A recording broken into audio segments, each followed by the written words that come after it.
If you listen to any college football podcasts out there, you're likely to be bombarded with a deluge of statistics and analytics and honestly a lot of overanalyzation of computer models and just numbers crunching in general and guys that are doing basically, very complicated things like ANOVA analysis for variance and the types of math you would do in academic research studies trying to break down teams and project the future for college football.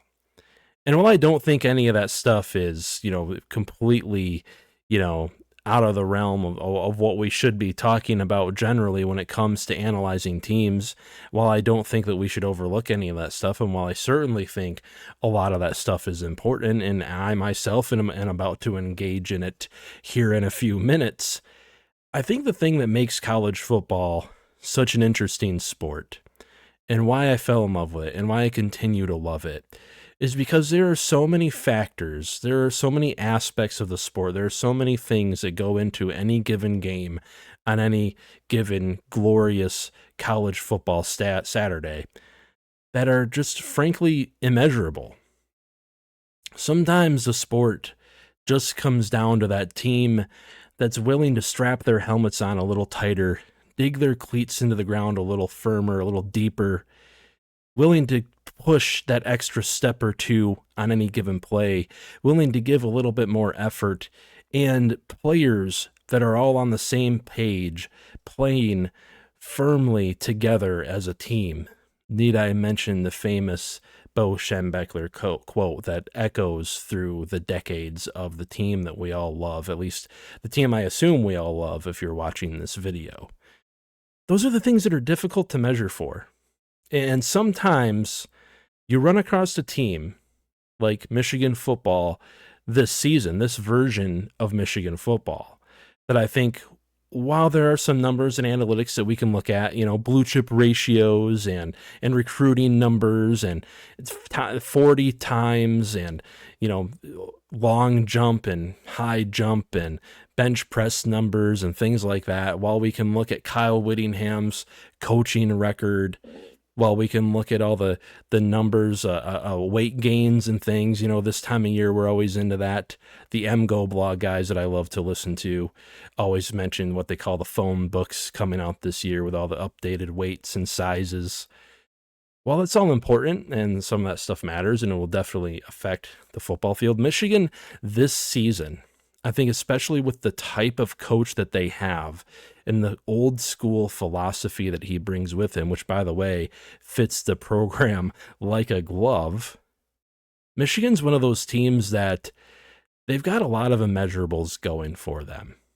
Yeah, Jordan Marshall even mentioned the other day that the team really feels like they're on the same page and they're together and they're fighting like a solid, cohesive unit for the first time in a while.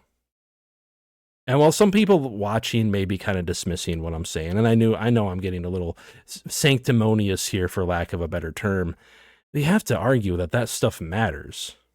Look at 2023 Michigan. For as many people that might want to comment and say, oh, that team was full of cheaters because Connor Stallions, frankly, if you think that to this day, you just don't understand football. And honestly, I don't care to hear the opinion of anyone who couldn't draw up the difference between, split zone and arc read when it comes to that stuff anyway, which is the majority of the people that have opinions on that on the other side of the aisle. Let's be honest, a lot of non-ball knowers out there. But look at 2023 Michigan. That team wasn't filled with a ton of amazing superstars. That team was far from 2001 Miami. The team was far from a team loaded with future NFL talent, though there were a lot of players that went to the NFL, though there were a lot of great players like Mikey Sandersill and J.J. McCarthy and Mikey Barrett and Blake Corum, and the list just goes on and on and on. Donovan Edwards, Trevor Keegan, Zach Zinter. I think you'd agree that none of those guys were like classic Adrian Petersons at their position.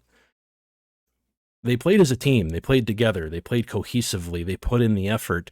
And when a team comes together and does that, they can achieve greatness, because sometimes a team is greater than the sum of its parts. And sometimes, frankly, we overlook that these days.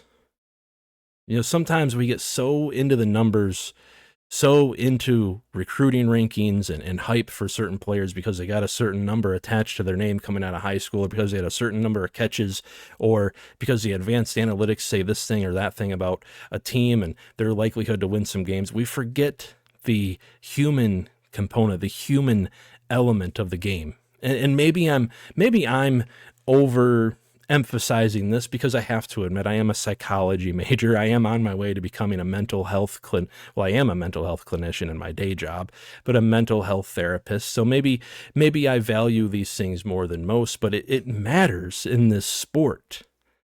You can't get hit and hit and hit over and over and over and over again and play the physical brand of football that Michigan plans to play, that they always play, and not play with some level of passion in order to be successful. I say all this because I think it's the thing about this team and about a typical Kyle Whittingham team that a lot of people are overlooking coming into the season. Now, I think a lot of people will agree that Michigan will improve as a program. And I do think that there is a truth to this. College Football with Sam, one of our good buddies, who, by the way, I'll be a guest on his show again soon, so keep an eye out for that. He has said, and I happen to agree, that Michigan may very well improve as a team and be more sound fundamentally and be better coached and put in a ton more effort and be a cohesive team. They may be all of that and finish high in like ESPN's power rankings and FPI and things like that, and still finish 8-4 or 9-3. And I think that's definitely a reality that could happen. But what is the defining characteristic of Kyle Whittingham? And what is the defining characteristic of his character, for lack of a better term, that he brings to the table here? And we've mentioned it on the channel before. He's a giant killer.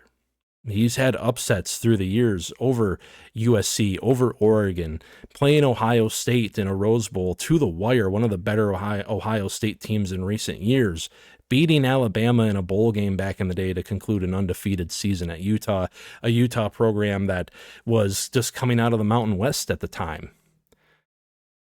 So if you're thinking that Michigan is just going to lay down and accept 8-4, I don't think you know anything, frankly, about Kyle Whittingham or football generally, to be honest. Michigan's going to be one of the better coach teams in the Big Ten in 2026. I don't think there's any doubt about that. And considering where they finished last year, speaking of some numbers, speaking of some analytics, speaking of where they finished in some key areas, despite the terrible coaching that they had, well, it's an interesting question to ask. How much better can Kyle Whittingham make them over what they were already? This team, despite the terrible coaching, was 25th overall in SP+, 15th in defensive SP+ at the end of the year, 26th in overall adjusted EPA per play, 7th in EPA per rush, and 12th in yards allowed per play. So one has to wonder if Kyle Whittingham, Jason Beck, and Jay Hill are able to make an impact and improve Michigan in those key areas and others. And Michigan, by the way, did finish like in 47th in passing EPA per play last year, which is abysmal compared to where they should be, especially with a former 5-star quarterback who definitely needs to get better. Well, you're kind of looking at the schedule a little differently, aren't you? If you believe, and I happen to believe, that Kyle Whittingham and company can definitely improve Michigan in all those key areas we just talked about. And now the schedule is one of, if not the toughest in all of college football. In fact, Michigan's 2026 schedule includes 3 teams in the top 10 in preseason SP+, 6 teams in the top 25 in preseason SP+, 3 of the top 7 offenses in college football according to SP+, 5 of the top 10 defenses in college football according to SP+, the 2 top teams in SP+, defensive SP+, and offensive SP+, that they have to face on the road in Oregon and Ohio State, no less. 5 teams that finished in the top 20 in adjusted EPA per play last season, 5 teams that finished in the top 16 in yards per play allowed last season, and 2 of the top 5 players in Heisman odds heading into the season, those being Julian Sand and Dante Moore, who, yes, by the way, I'll mention it again, they have to play on the road to conclude the season in 2 out of the last 3 weeks of the year. Michigan's schedule is frankly daunting. But I also wanted to mention this in this video too, and I think this is important because I see this largely as a kind of launching point year for Michigan. This is a momentum year. And if we're going to talk about this year's Michigan team and kind of preview it, which is what the idea for this video actually initially started out as, I was going to do a big preview and prediction video for Michigan football, as most people like to do, but I thought I'd do something a little differently here because I like to tell stories. I like to write narratives. You guys have probably caught on already, but I digress. If we're going to talk about 2026 Michigan with all of the players that are slated to return after the season, which is basically everybody, by the way, there's barely any seniors on the team. In fact, I don't think there's a single player offensively for this team that I don't see returning on the offensive side of the ball. The defensive side of the ball, there'll be like Jair Hill and a few others, Rod Moore. But even defensively, this team will return a ton of players. John Henry Daly will, I would think, likely go to the NFL draft, but we all know how deep that defensive end room is, so I don't think we'll lose him. We'll miss him too much over there, though I do project him to potentially have an Aiden Hutchinson type season if all goes well. But Michigan, if you're going to talk about this schedule, you have to kind of talk about the place the program is in. This is a momentum season for Michigan football.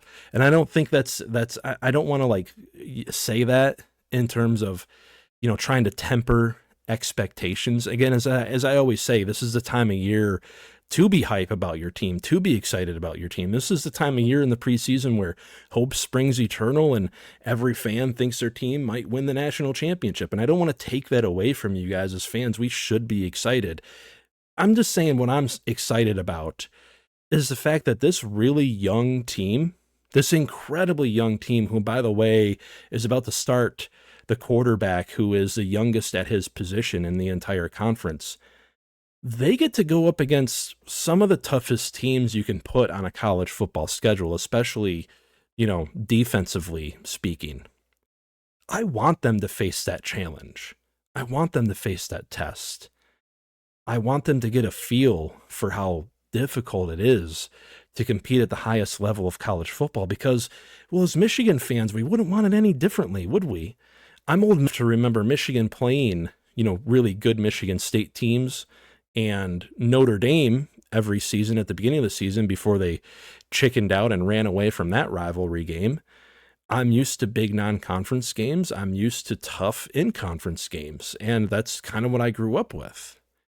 And it was exciting to see the challenges, to see the big games under the lights, or a big noon kickoff, or big noon Saturday, or whatever they call the game itself. I know that the kickoff is the pregame show, from what I understand. Whatever you happen to think about that whole atrocity, for lack of a better term. I know some people like big noon kickoff and all that stuff, and I don't mind it, but I just like some games under the lights at Michigan Stadium that are actually big games would be cool to see too. But I, again, digress.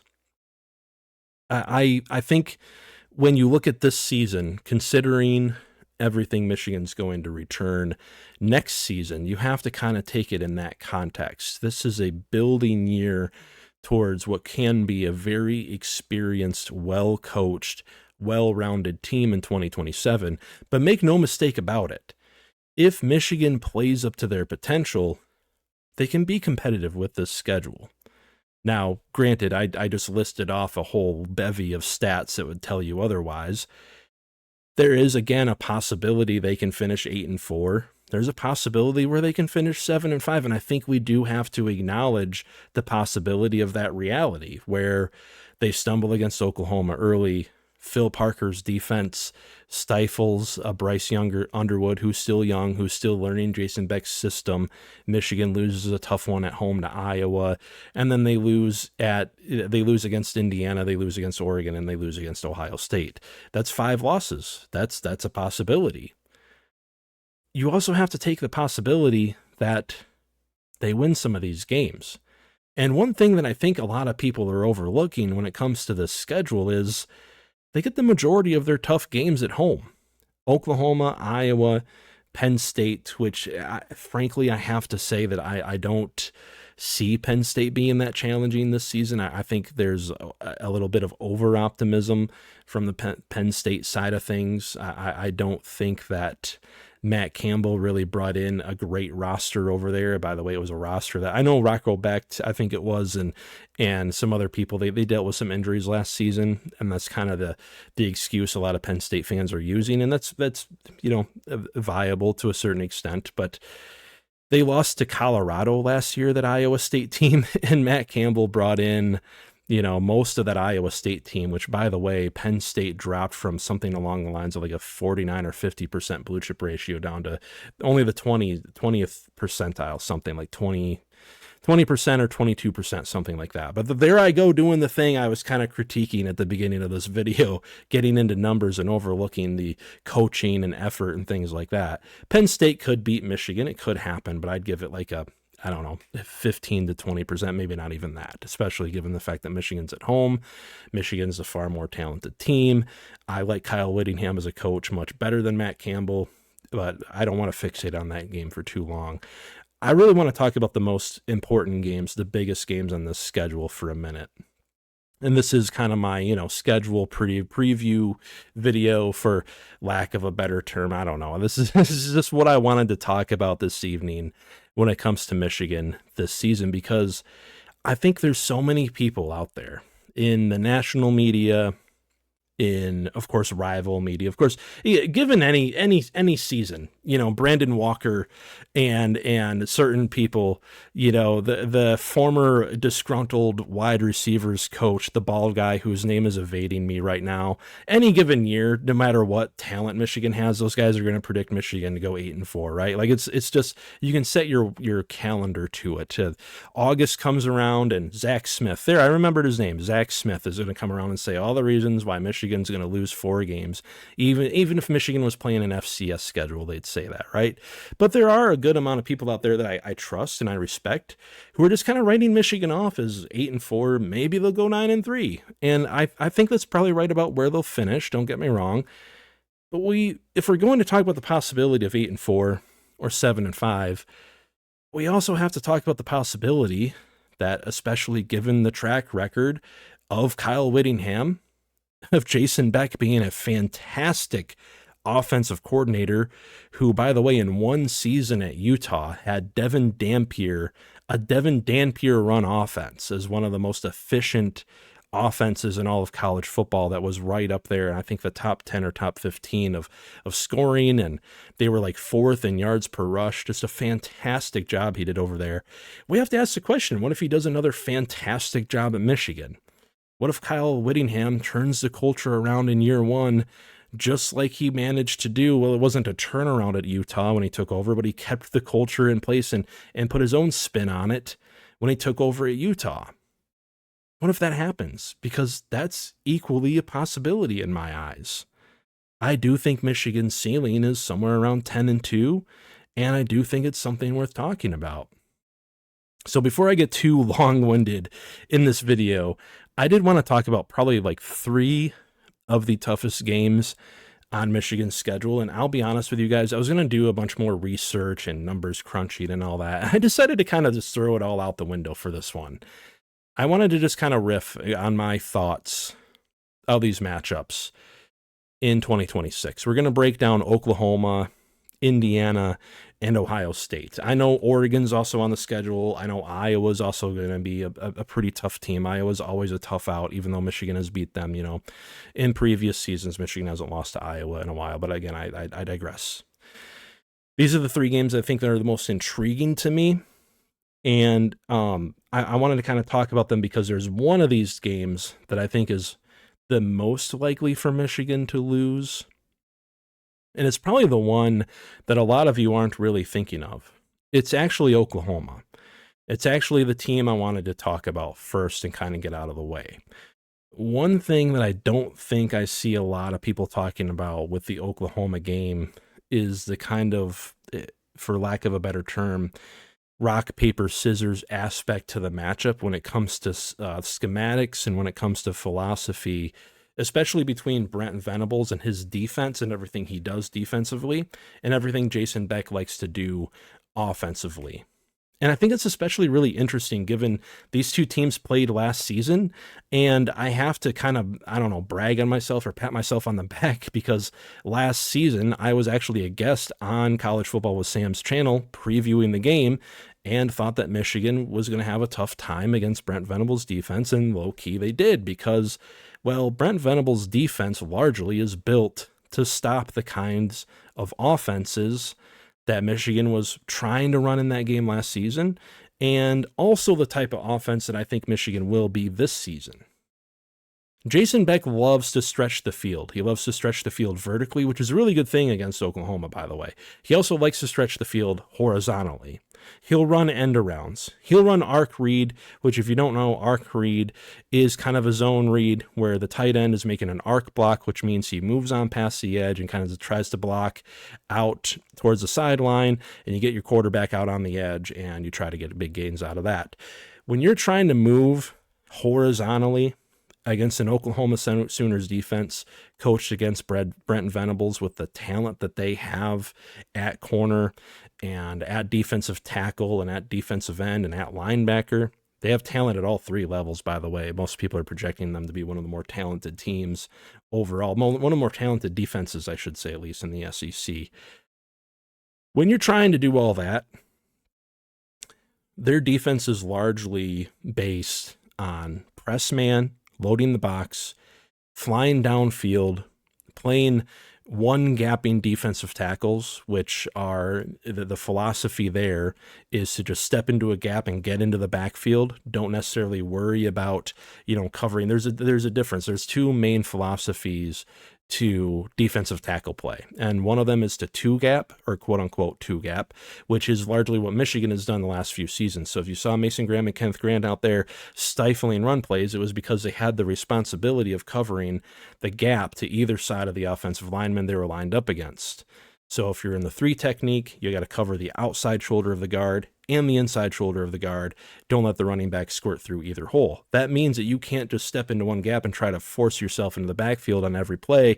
If you read a run, you got to be able to cover both those gaps. So it's more about line control. Brent Venables does not give a shit about that. He wants his defensive tackles flying upfield, getting after the quarterback, and then the linebackers have primary responsibility for stopping the run. Corners also will fly up if they read a screenplay, if they read an end around. They don't care about deep responsibility because they're never in like quarters coverage or cover three that often. They're playing press man on downs that they think you're going to run some of that college crap, the end arounds, the arc read, the midline read, the outside zone. And you saw it time and time again against Michigan last season when Chip Lindsey was trying to do a little bit of that stuff to give Bryce Underwood easy throws, to get him going, to get the running game going. Outside of the one run play where an Oklahoma defender stepped into the wrong gap and Justice Haynes was able to juke him for a big run. Actually, I think if I remember right, Justice Haynes kind of broke it to the outside. But anyways, outside of that play, Oklahoma stifled Michigan. Now, the key to beating Oklahoma's defense is to get a great downfield passing attack, take advantage of matchups in that press man and, the one-on-ones that you'll get. And now Michigan, unlike last season, has the players to do that. Don't get me wrong. They have Andrew Marsh. They have J.J. Buchanan. They have Jamie French, and they have guys that are looking to step up in that wide receiver room. They have much better wide receivers than they did last season. And I do also expect Bryce Underwood to take a step forward. But the big thing for me is this matchup is in week 2.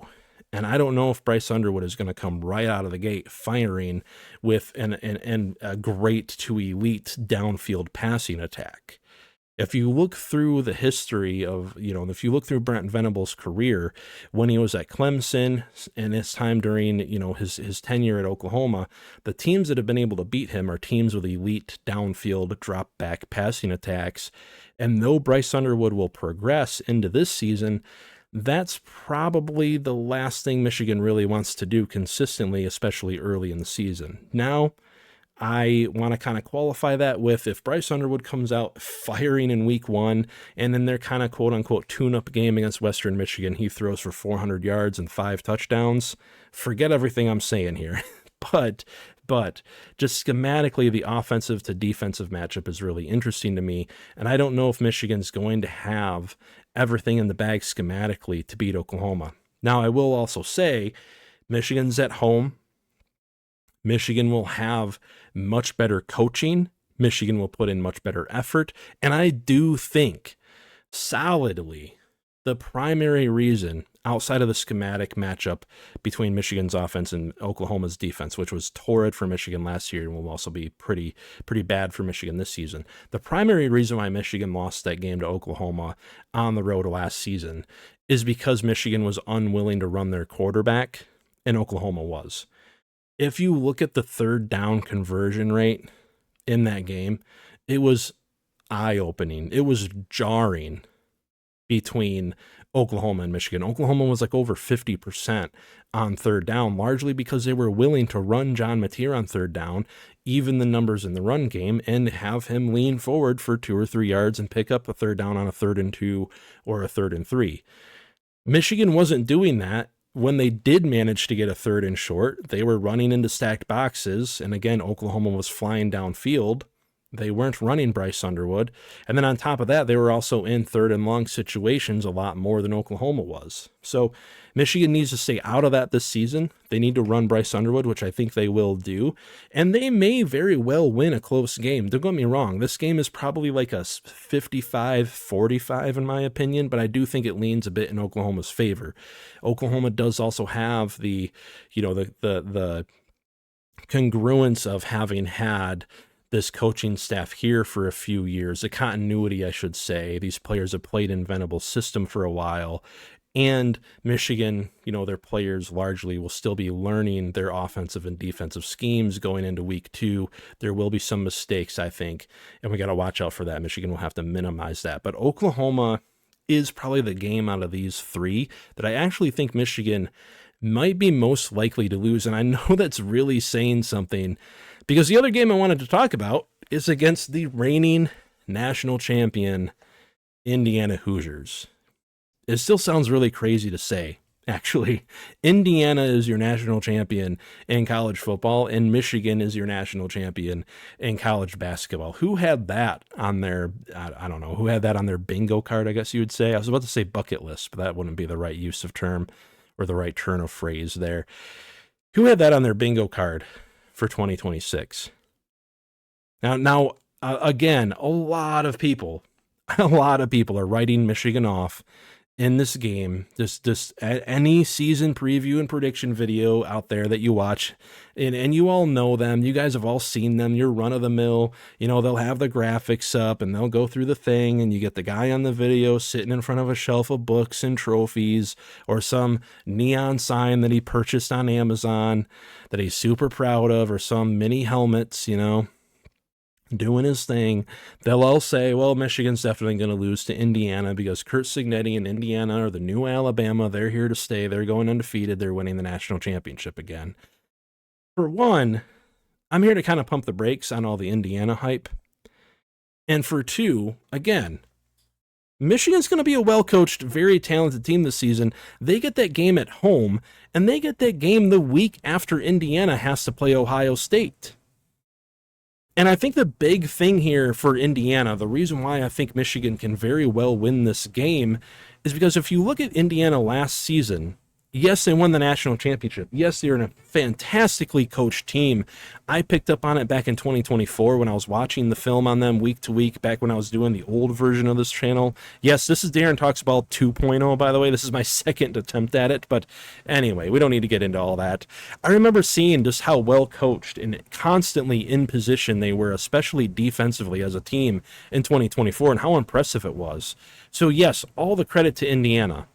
But I think if you're not willing to admit, if you're an Indiana fan out there watching, or just generally somebody who is not a Michigan fan out there watching, if you're not willing to admit that Indiana may take a step back, I don't think you're looking at this team from the right perspective. Because while Indiana was great last season, they also nearly lost a game to what turned out to be a bad Penn State team.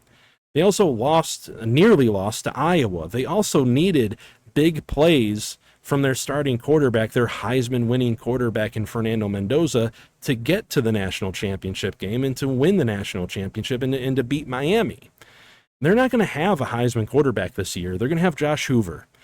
And Josh Hoover's a great college quarterback. I've watched the film on him. He is a playmaker. He's a gunslinger. He makes great decisions at times. He has a feel for the game. He has a great pocket presence. He evades pressure very well. He's also shorter, weaker, and possesses a much weaker arm naturally than Fernando Mendoza. When I watched the film on Fernando Mendoza when he transferred to Indiana, my pro comp for him was Jared Goff, but with a little more athletic ability. I mean, the accuracy jumps off the charts, but also the velocity with which he's able to throw the ball to hit like a dig route. You know, if you know anything about NFL ball, if you want to play quarterback at the NFL level, you got to be able to hit that dig against cover 3. You got to be able to do it. To get it right in that turkey hole, as John Gruden likes to say, in between the high defender, the corner who might be underneath, and another defender coming over. I don't know if Josh Hoover has the arm strength. I think he naturally lacks the arm strength. I do. I watched him throwing a lot of deep balls. He puts a lot of air under them, and he torques his entire body to get that thing downfield the way that Mendoza did, just naturally. That's not something you can coach out of a quarterback. It's just not. And they've lost some talent at receiver. They'll be rolling out with like Tyler Morris and some other, transfer players at wide receiver. Some of their great wide receivers from the past couple of seasons are now gone. They lost D'Angelo Pons defensively, which I think will be a big loss for them. They lost some talent in the linebacker room as well. They've replaced a lot, and Curt Cignetti has, in short order, turned Indiana from a building program, a development program, to a destination program. People forget that, Michael Penix started out at Indiana back in the day and then transferred to Washington and became the great quarterback that ended up carrying Washington to the national championship game. Indiana is now the team that players like that transfer to.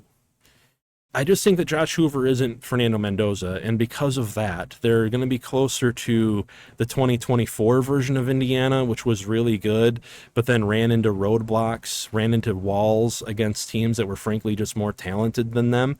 And let's not forget, a Sharon Moore coached Michigan played in a close game against that 2024 Indiana team. I think they're going to be closer to that than the 2025 version of themselves. And they also have to go to the big house. This is a big thing for why I think Michigan can very well win this game. They have to go to the big house the year after playing Ohio State. They're playing one game a year now.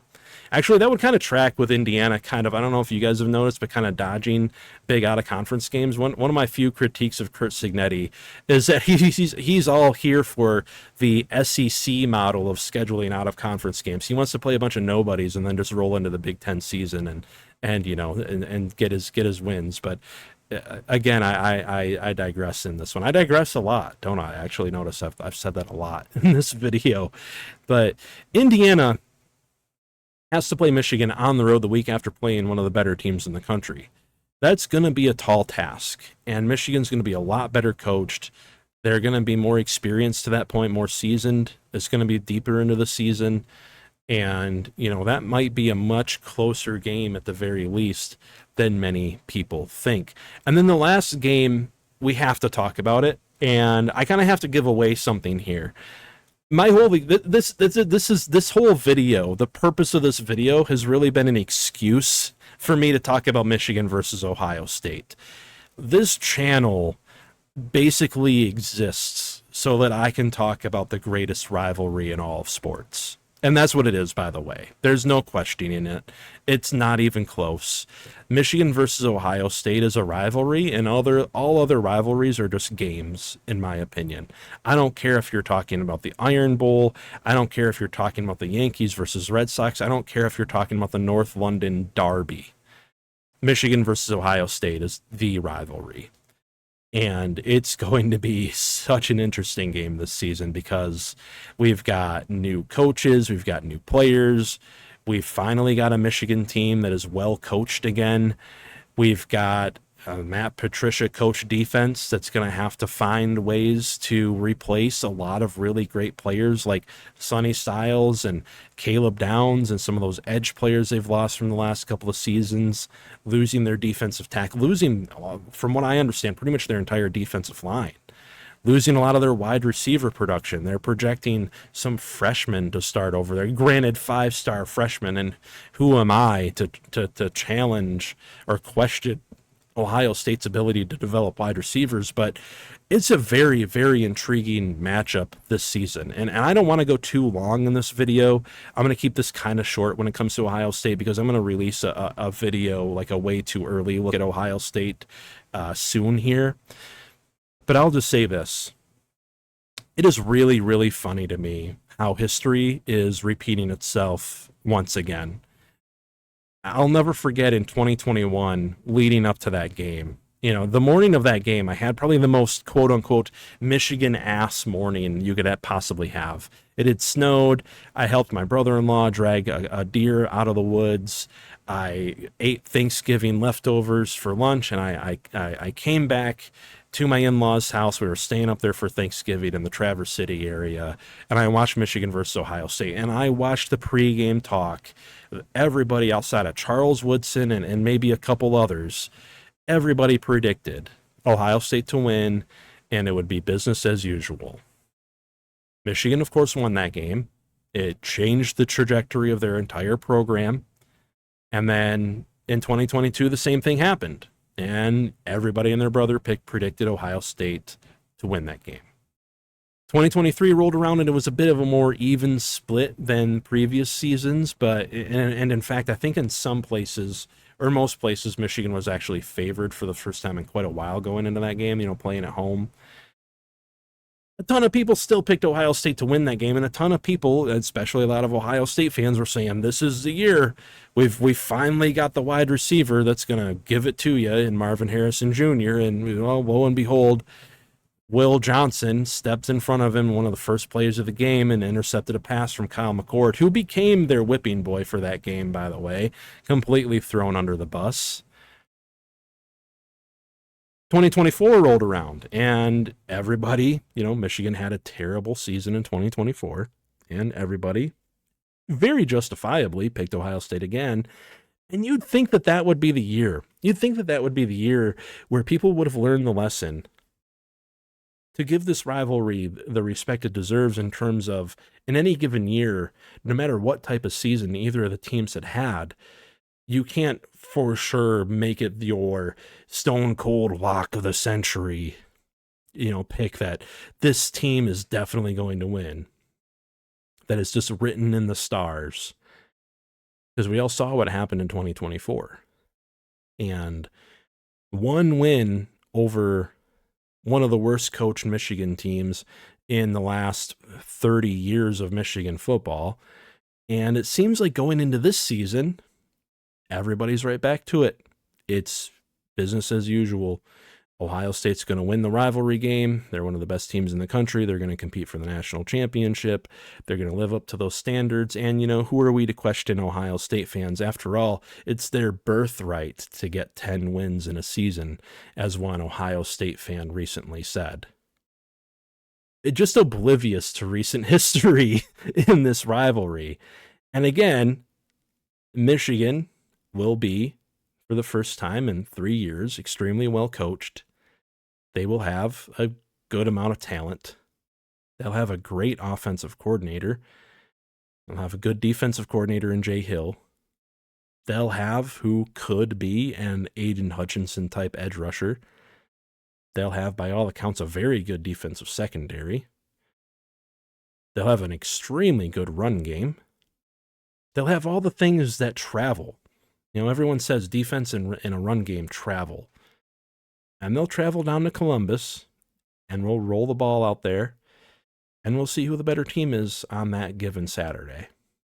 But if you're out here just assuming that game is a for sure loss for Michigan football, boy howdy, are you forgetting recent history in that game. And I'm just going to conclude that video there. Really appreciate all the support we've gotten so far, guys. We're up over 600 subscribers now. This turned into a 40-minute long video. I really appreciate anyone who watched the whole damn thing. And if you have, give us a subscribe. Subscribe to the channel. Join our Discord, which is ever growing. And leave a like. Help get this video up into the algorithm, get more eyes on the channel, and help us continue to grow. And as always, and forever, go blue. And be kind to other people out there.